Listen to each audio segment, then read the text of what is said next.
So let's talk about that heavy feeling in your chest when it's time to pick up the phone. If you're a relationship first agent, that's what we call a golden retriever in the sales animal DNA framework. Your worst nightmare is being perceived as a pushy salesperson. You value harmony. You want to help people. So when a coach tells you to cold call 50 strangers today, your brain immediately flags it as a threat. You feel like you're intruding. I know this feeling intimately because I lived it. Early in my career, I didn't want to bother people on the phone. I became an absolute master of avoidance. And I noticed there was others that did the same thing.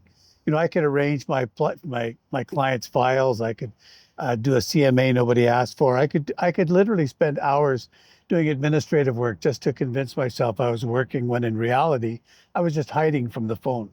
I was letting my business run on a commission roller coaster because I couldn't cross the barrier of phone anxiety. What changes it for us is a simple shift in identity and purpose.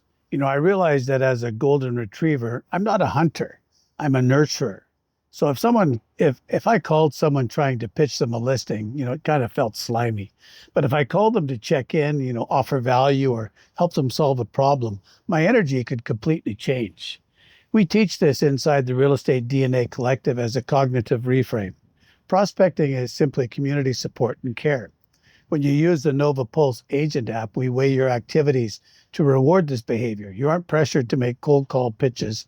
Instead, you're going to focus on doing your sphere check-ins, 2 points for calling people in your network just to see how they're doing and offer help.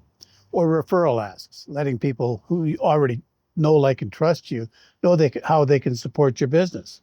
Suddenly, you aren't hunting. You're planting seeds in a garden that you really care about.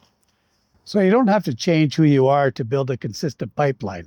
You just need to align your habits with your natural instinct to care for others. If you're ready to ditch the phone anxiety and learn how to build a business through steady, stress-free relationship nurturing, I invite you to join us in the Real Estate DNA Collective. The link is right below. So let's make your next phone call feel like catching up with a friend. All the best and have a great week.